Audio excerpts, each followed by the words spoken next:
Most clinicians trying to break into healthcare AI product management are working harder than they need to. They're taking $3,000 boot camps. They're collecting certifications. They're applying to 60 job listings and hearing back from maybe 3. They're spending months preparing and they still feel like they're not ready. And almost none of it is moving the needle. And not because they're not qualified. It's because they're following this generic product management career advice that was never built for someone with a clinical background. The steps that work for a software engineer transitioning into a product manager, they're not the same steps that work for a nurse, a physician, or even a clinical analyst.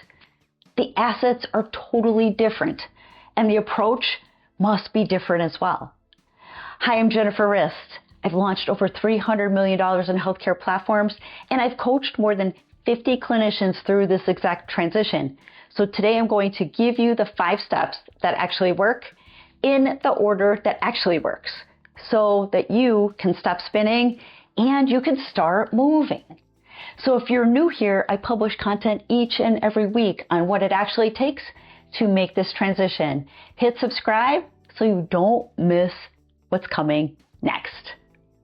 Before I get into the 5 steps though, let me name the 3 things that most clinicians waste their time on. Because if you're doing any of these things, I need for you to stop doing them right now and to take your precious time into the next 5 steps that we're going to talk about. The first trap is this whole certification game. Everyone feels like they need a certification and they get into this certification spiral. Product management certifications are not what gets a clinician hired into a healthcare AI role. I have reviewed hundreds of resumes that have all of these great certifications and credentials, but it does not compensate for the absence of a clear clinical narrative. It signals many times that you don't know what actually matters yet. And I've taken many certification courses, and I will tell you from many years of experience, I've been a product manager for well over 15 years, that none of it has ever mattered. I've never used even probably an inch of those information that comes out of those certifications for anything. I really can admit to that. So I highly caution you, if you're spending all this money and time saying, I have a certification, check the box on your resume, it doesn't mean that you're a good candidate. Trap number 2 is mass applying to job listings.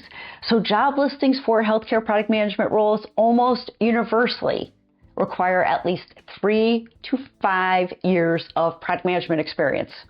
So you're thinking, how the heck do I get in, right? So applying cold to those listings without a warm introduction is a low return on investment. You're spending all this time applying, no one's looking at you because you don't have experience. The clinicians who land these roles are almost never doing it through a job board. It takes more navigation. It takes more networking to get into these roles, especially without experience. So if you're a clinician, you're working in a hospital, there's so many vendors that have so many different products in your facility, right? Lean on them. Start making friends with some of your vendors. They can get you far. They can let you know when different roles are available and also help maybe connect you to the right people. Trap number 3 is waiting until you feel ready. But I think this is a trap for anybody that's transitioning to a job, right? Or especially a new role. The people who make this transition are not the ones who felt the most prepared. They're the ones who took that next concrete step. It's almost like, jumping out of an airplane. You got to do it, right? You just jump, but you don't jump unprepared. You don't want to have that chute not available when you're jumping out, right? You need to prepare. So you do all that you can to prepare the best you can, but sometimes you got to hold your breath and you just got to jump. Now, you've heard those 3 traps. If you're doing any of them, please stop. Let's get into the 5 steps that actually work. Step number 1 is get clear before you apply to anything. But this goes to anything. You have to understand what you really want. Define your target role specifically before you do anything else. The most common mistake in this transition is starting with the resume first. The resume is step 2.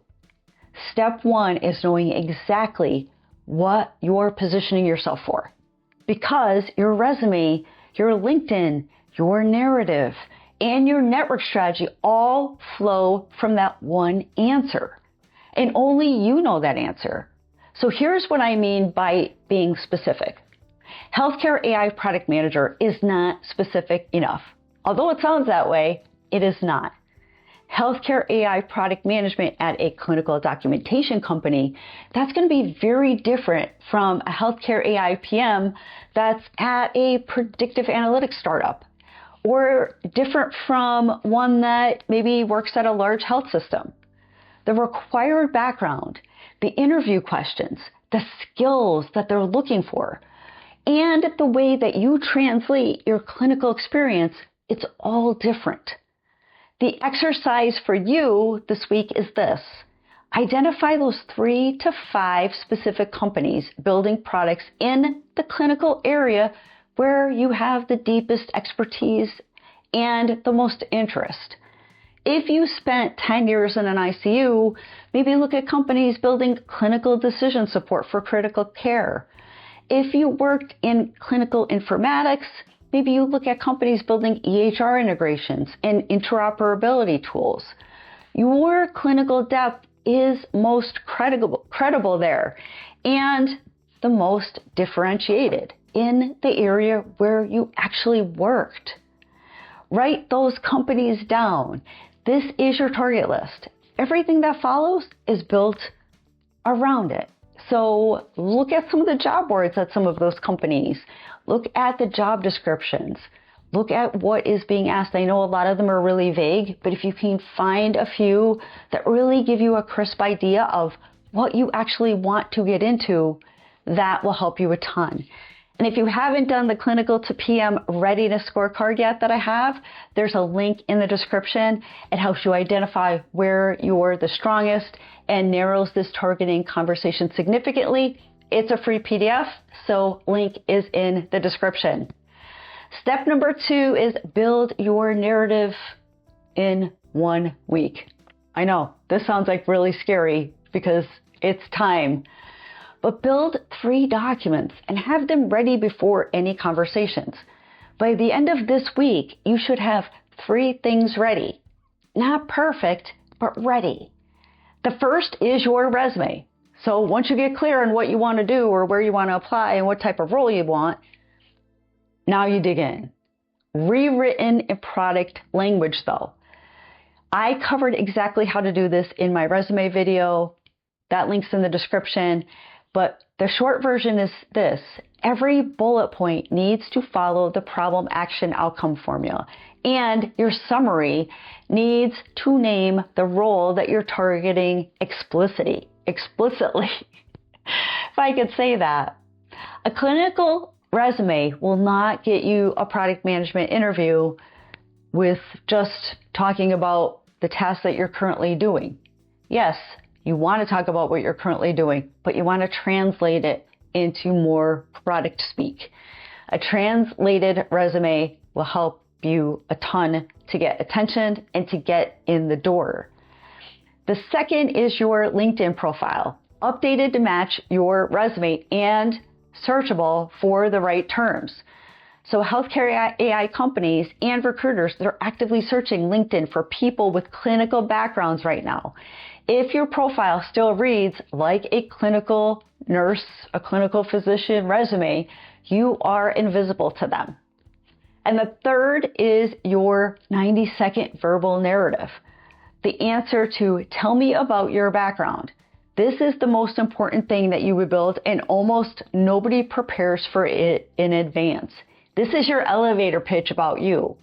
Write it out. Practice it until it doesn't sound rehearsed. It should cover where you've been clinically, The moment you realized you wanted to build rather than to just use these tools that other vendors are making, and why your clinical experience makes you the right person for this specific type of role. So, 3 things, super easy to put together. Spend your week doing that once you get clear first. Step number 3 is the network move that actually works. So, talk to people inside your target companies before the role is even posted. So it might be even something within your healthcare organization. Remember, trap number 2, mass applying to job listings. Here is why that doesn't work and what to do instead. Healthcare AI product managers, they get hired primarily through relationships. The product manager, hiring manager at a clinical AI company, they're not just sitting around waiting for a strong resume to come through on a job board. And sometimes there's a lot of strong resumes that come through the desk even when we're looking for positions at a vendor level, because it all funnels through HR. They're looking for someone that their team already trusts, or someone who has been recommended by someone they trust, or someone who reached out directly with a compelling, specific reason why they're the right person to solve this problem. So whether there's positions available or not, if you have deep relationships with vendors, individuals that work for a company you want to work for, start getting the word out. Start making friends with these people. They can take you far. They can do great introductions to people that would possibly hire or possibly be looking. And then when those openings come up, they have someone in mind, which could be you. So here is the network move. Go to LinkedIn and find maybe 3 to 5 people who are currently doing the product management role that you want. Specifically, maybe at companies that are on your target list, especially that. Not to ask them for a job, but to ask them maybe for 15, 20 minutes to understand what their role actually looks like and what they wish they had known before they had started. And maybe you'll find some of them that were clinicians first, that they can share their transition and experience and whether it was the right fit for them. Because for some people, it's not. Most people are willing to have that conversation, and it is flattering and it's not intrusive. So if you frame it correctly and that 20 minutes does lead into a few things, primarily these 3 things, it teaches you what a hiring manager at that company actually cares about. It gives you a real person who knows your name before your application arrives if there's openings, and it tells you whether this specific company and role is actually what you want. One genuine conversation with the right person inside your target company is worth more than 50 cold applications through a job board and through people who don't even know you. This is not a shortcut. This is an actual path. Step number 4 is finding and evaluating the right roles. Know which roles to apply to and which to skip. Not all healthcare product management roles are equal entry points for a clinician making this transition. Here is how to read a job listing with clinical eyes. Look for roles that explicitly mention clinical experience, clinical workflows, or clinical stakeholder management in the requirements. Those roles are written for people like you. When a job listing says experience with EHR environments preferred or clinical domain knowledge required, that is the green light. That is a requirement for your non-clinical competitor that they cannot meet, and you actually can. So you want to make sure to include this in your resume. So when it's going through all of these, wordsmith ATS type of environments, it's picking you out. But be cautious about the roles that lead with engineering requirements though. Experience working directly with ML engineering teams, or maybe strong technical background in data science. These are not your best entry points. They will require you to compete on grounds where you are not the strongest, and with a lot of people that have deep experience in these areas. So find the roles where clinical depth is the differentiating requirement. Also, look specifically for companies that are at earlier stages. So Series A or Series B health AI startups, these companies, they move faster, they have smaller teams, and they're far more likely to take a bet on a strong clinical candidate than a large health system with a formal HR process. So sounds messed up, but it's true. They need someone who understands the problem intimately, and that person is you. And here's the real filter. Does this company product touch the clinical environment that you came from and that you have experience in? If you spent your career in oncology and the company is building AI for revenue cycle management, it is a harder sell by far. But if they're building an AI tool for oncology clinical decision support, you are the candidate that they are trying to find. And step number 5 is turning the interview into an offer. Use your clinical experience as the asset, because it is in every interview answer. Here is what most clinicians do wrong in a product management interview. They apologize for what they don't have. I haven't worked in a formal product management role before, but stop. It's making you look bad. Stop saying you're sorry. You are bringing a ton of experience, tools, and knowledge to the table. That framing, when you frame it very negatively, it puts you on the defensive before you've even said anything meaningful. So hiring managers start tuning out because you appear negative and you appear like, you're lost. And they don't want someone that's lost because they don't have time to spend hand-holding. The reframe here is, okay, you don't have product management title, but you have something harder to acquire. It's 10 years of direct clinical experience in that environment this company is trying to build for. That is not a deficit. That is the qualification that makes you worth hiring. So in every product management interview, anchor back to the clinical specificity. When they ask you how you would prioritize a product roadmap, give them a clinical example of how you have maybe triaged competing priorities under pressure. When they ask how you handle difficult stakeholders, describe a specific clinical situation where you've navigated maybe physician resistance to a protocol change, just as an example. When they ask what you know about their product, tell them exactly what a clinician in your specialty would think the first time that they used it and where the workflow gaps are.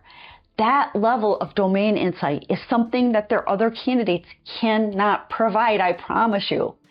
The clinicians who turn interviews into offers are the ones who show up, not as a career changer asking for a chance, but for a domain expert offering something that the company cannot get anywhere else.